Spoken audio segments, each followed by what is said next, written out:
Manga The Regressed, S-Class, Adventurer, Quest Life, dibuat oleh komikus CK, ini berkisah tentang tiba-tiba muncul Dungeren di seluruh dunia. Kiyomi Aki menjadi petualang assassin S-Class karena kecepatannya yang luar biasa. Sayangnya, assassin dianggap sebagai kelas yang gagal, soalnya dengan semakin dia berkembang, kelasnya jadi tambah susah untuk dikuasai. Apalagi kelasnya memiliki mana dan attack power yang rendah, jadi dia harus bergantung pada orang lain.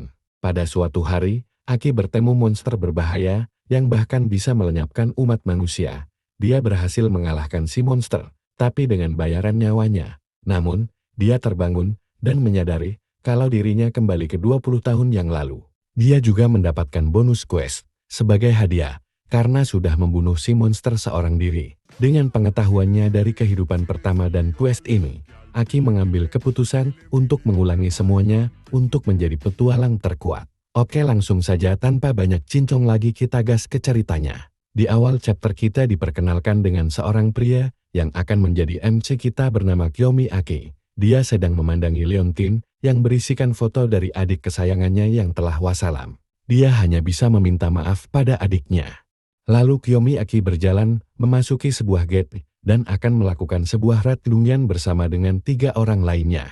Sesampainya di dalam gate, tampilan dari Kiyomi Aki sedikit berubah. Dan kita diperlihatkan dengan layar sistem yang menunjukkan job dari Mas Aki. Dia memiliki job sebagai assassin, serta berusia 38 tahun, dan memiliki tingkatan kelas S. Namun tidak tahu kenapa wajah Kiyomi Aki sedikit murung. Lalu dia berjalan menghampiri partinya yang telah menunggunya. Setelah kedatangan Kiyomi Aki, pemimpin parti segera mengajak mereka untuk memulai raid. Mereka langsung masuk ke sebuah bangunan yang berbentuk kastil. Tak berselang lama, setelah kedatangan mereka pun langsung disambut oleh kemunculan monster serigala bayangan. Layar sistem muncul yang memperlihatkan bahwa serigala bayangan memiliki tingkatan B-Class, terpaut jauh dari tingkatan milik mereka. Makanya mereka masihlah sangat santai berhadapan dengan serigala itu. Lalu pemimpin parti menyuruh Kiyomi Aki untuk menghadapi serigala itu seorang diri. Kiyomi Aki, yang sudah sering mendapatkan parti seperti ini, dia hanya menuruti perkataan pemimpin parti. Dia langsung melesat maju, dan disambut dengan cakaran yang siap merobek tubuhnya. Serangannya pun tidak main-main, terlihat sampai membuat lantai menjadi hancur, ya pokoknya, kalau kena ya almarhumlah. Namun serigala itu dibuat heran lah kok ngilang. Ternyata Kiyomi Aki berhasil menghindari serangan itu, dan kini sedang bersembunyi di balik batu. Kiyomi Aki melihat sebuah celah, dan langsung melesat maju. Kini Kiyomi Aki sudah berada tepat di samping monster serigala bayangan, dan bersiap menusukkan dagger miliknya. Dengan sekuat tenaga, Kiyomi Aki menancapkan dagger miliknya. Tetapi serangan itu tak berarti apa-apa untuk monster serigala. Malahan serangan dari Kiyomi Aki membuat monster itu menjadi sangat marah. Mas Aki lalu mendapatkan serangan balasan dari monster serigala yang membuatnya berteriak kesakitan. Dia lalu terjatuh dan tidak bisa lagi menghindari serangan. Monster serigala itu yang melihat mangsanya tak berdaya langsung melesat dan membuka mulutnya untuk memangsa tubuh Mas Aki. Tetapi setelahnya kepala monster serigala terlepas dari tubuhnya, dan terlihat pemimpin parti yang membantu mengalahkan serigala itu dengan sekali tebas. Mas Aki tentu cukup terkejut, karena dengan mudah pemimpin parti mengalahkan monster itu, sedangkan dirinya dengan susah payah tidak dapat mengalahkannya. Dan setelah itu, Mas Aki mendapat ejekan dari parti yang bersamanya, dengan wajah yang membuat Mimin pengen montek. Pemimpin parti berkata, "Bagaimana bisa kau kesusahan melawan monster seperti ini? Kau S-Class tapi terlalu lemah. Mungkin sudah saatnya kau untuk pensiun." Mas Aki yang dalam hati tentu saja kesal hanya bisa menahan amarahnya dan menelan dalam-dalam ejekan itu. Seorang wanita yang di parti itu menambahkan, "Sudah berhentilah ketua. Untuk assassin terlemah, dia sudah melakukannya dengan baik, tapi dengan raut wajah yang pengin dicakar." Mereka bertiga pun terus tertawa mengejek Mas Aki. Mas Aki hanya bisa terdiam dan menundukkan kepalanya menyadari semua itu. Sembari dia merawat lukanya, Mas Aki bergumam, "Aku bahkan tahu kalau aku lemah." Kelemahan job assassin ditemukan sejak penelitian tentang sistem job telah berkembang pesat dan ditemukan bahwa job assassin tidak cocok untuk pertarungan. Dengan wajah murung Mas Aki mengingat tentang adiknya.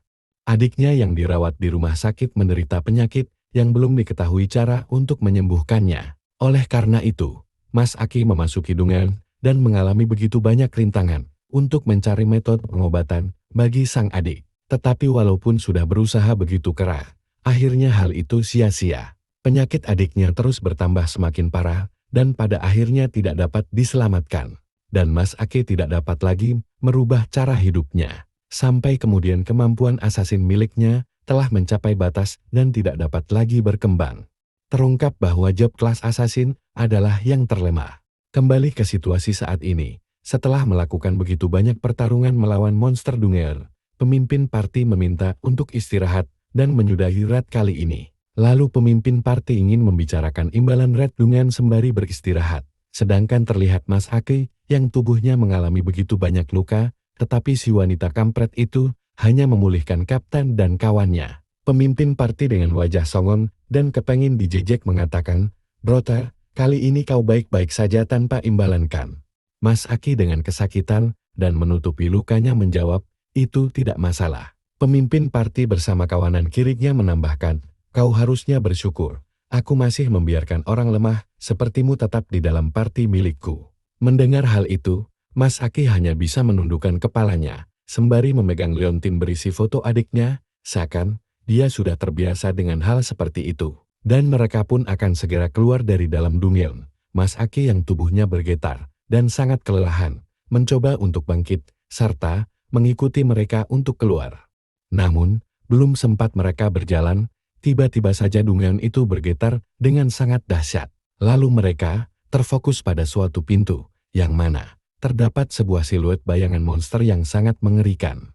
Ternyata, pintu itu adalah jalan untuk mereka keluar, dan monster yang sangat menakutkan itu kini sudah berada tepat di hadapan mereka. Ukurannya pun sangatlah tidak normal. Seperti yang terlihat, manusia hanya seukuran betis monster itu. Mas Aki tentunya sangat terkejut dengan sensasi mengerikan yang dipancarkan oleh sang monster. Monster itu tersenyum dan dibarengi dengan kemunculan layar sistem yang menunjukkan tingkatan dari monster itu, di mana monster itu berperingkat S serta berjenis mechanical dragon bernama Kurulukan. Mas Aki merasakan ada sesuatu yang tidak beres. Ini berbeda dengan bos-bos Dungeon lainnya. Tetapi pemimpin party yang tolil malah menghunus pedangnya untuk melawan monster itu, serta meminta kedua rekannya untuk mensupportnya dari belakang. Tetapi alhasil, pedang dari ketua party yang tolil itu patah. Mereka bertiga pun bertekuk lutut di hadapan monster Kurulukan, dan baru menyadari kalau monster itu sangatlah kuat, mampus terlalu tolil sih. Mas Aki yang mendengar mereka merencanakan untuk kabur, membenarkan keputusan mereka. Mas Aki yang melihat monster itu saja sudah merasakan kekuatan yang tidak mungkin bisa dikalahkan oleh mereka. Jadi melarikan diri adalah keputusan yang bijak. Namun siapa sangka, tiba-tiba saja Mas Aki mendapat sebuah serangan dari belakang. Itu dilakukan oleh ketua party yang menjadikan Mas Aki sebagai umpan agar mereka bisa keluar hidup-hidup. Ketua party hanya tersenyum macam kirik sembari dia berkata, "Maaf ya, kawan." Mas Aki yang sangat terkejut, tidak menyadari bahwa mulut monster Kurulukan sudah terbuka lebar untuk memakannya. Keras, suara renyah dari tulang yang remuk pun begitu keras terdengar. Rekan party kirik itu pun menanyakan, apa tidak apa-apa, mengorbankan Mas Aki. Namun ketua party juga sudah merencanakan, setelah pekerjaan selesai, dia akan membunuh Mas Aki. Emang ini ketua dan rekannya sama-sama kirik coy. Terlihat tubuh Mas Aki yang hanya menyisakan tubuh bagian bawah saja, ya yang bagian atas udah jadi cemilan boy. Namun siapa sangka, itu hanyalah tubuh klon milik Mas Aki yang perlahan-lahan mulai hancur. Dan Mas Aki yang berhasil lolos dari kematian, kini sedang bersembunyi di balik sebuah tiang.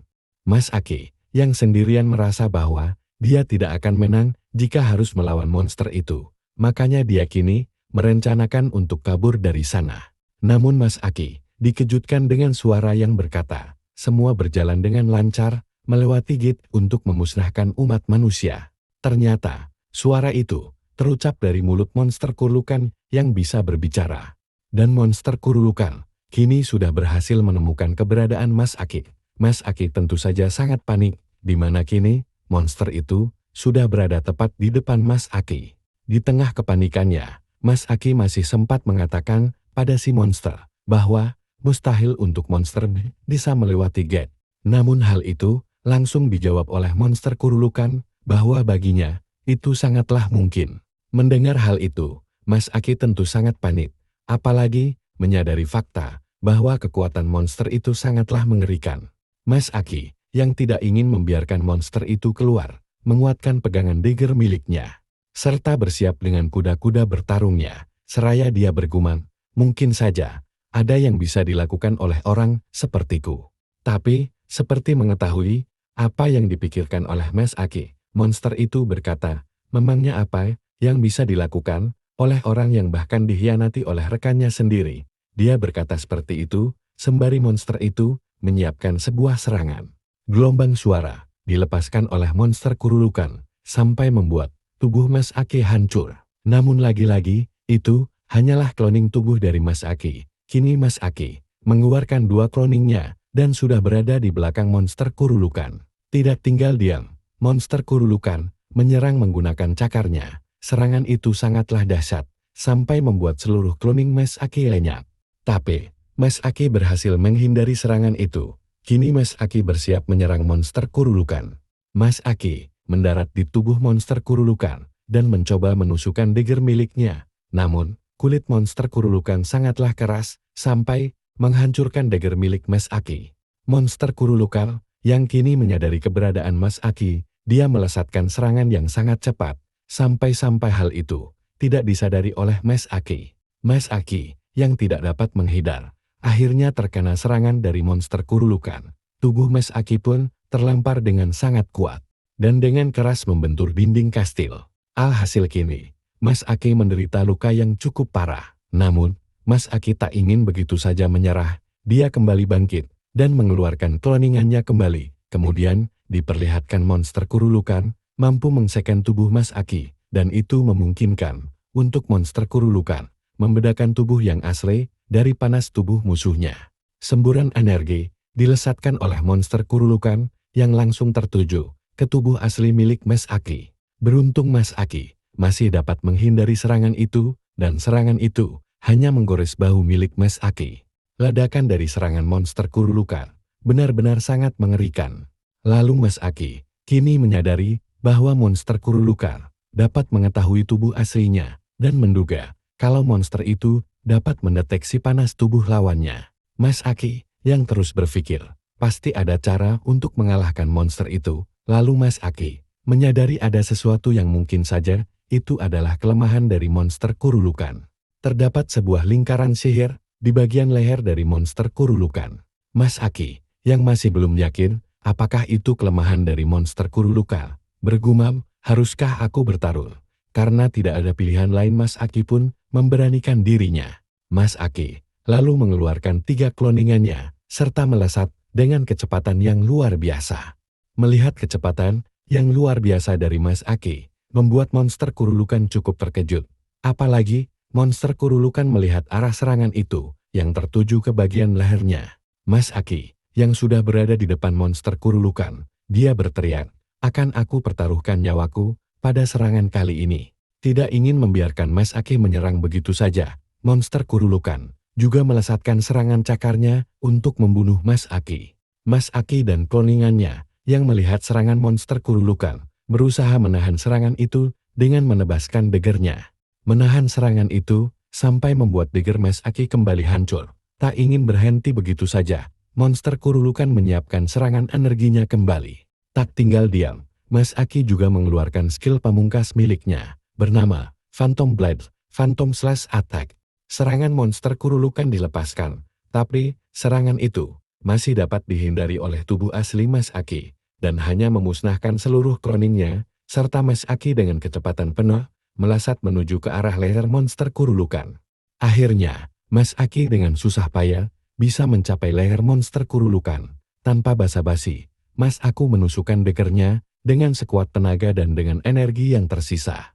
Monster kurulukan tentu sangat terkejut. Bagaimana bisa manusia menemukan kelemahannya? Mas Aki yang terlempar dan dengan darah yang terus mengalir dari kepalanya, dia tersenyum puas. Sudah seperti yang aku duga, itu adalah keputusan yang tepat. Tubuh Mas Aki kini sudah tidak dapat lagi digerakkan. Mas Ake hanya bergumam, sial, kini aku telah mencapai batasku, walaupun aku yang terlemah, setidaknya aku sudah tampil keren. Monster Kurulukan, yang masih belum tumbang, mengagumi tekad Mas Ake, monster Kurulukan, lalu berkata, ini adalah pertama kalinya aku dipaksa sampai sejauh ini. Lalu monster itu mengeluarkan sebuah sihir, dan berkata, rencana akan ditunda. Sihir itu berbentuk seperti jam yang berputar berlawanan arah. Lalu Mas Ake, yang sebentar lagi akan bertemu malaikat Israel, dia hanya berkata, akhirnya, mungkin aku sedikit berkontribusi pada dunia. Tapi, tiba-tiba saja, layar sistem muncul di hadapan Mas Ake, yang memberikan selamat kepada Mas Ake, serta akan memberikan bonus atas keberhasilan Solo Raid Mechanical Dragon Kurulukan. Namun, Mas Ake, yang kesadarannya mulai hilang, tidak dapat melihat apa yang coba sistem beritahukan kepadanya. Pada akhirnya, Mas Ake mengembuskan nafas terakhirnya. Kemudian, panel memperlihatkan seseorang yang sedang mematikan jam alarm. Lalu, orang itu yang baru terbangun dari tidurnya mulai merasa kalau ada sesuatu yang aneh yang sedang terjadi. Dia lalu pergi ke kamar mandi, kemudian melihat ke arah cermin. Setelahnya, orang itu langsung berteriak, aku masih hidup, tapi kenapa ini mudah sekali? Ternyata, orang itu adalah Mas Ake yang dikembalikan ke masa lalu. Okelah, sampai di sini dulu perjumpaan kita. Bila kawan-kawan suka manhwanya dan ingin dilanjutkan, bisa oret-oret kolom komentarnya ya bro. Dan jangan lupa, terus dukung channel ini dengan cara klik tombol subscribe dan nyalain notifikasinya. Biar kalian gak ketinggalan video-video terbaru dari channel Cerita Seru. Oke, sampai jumpa.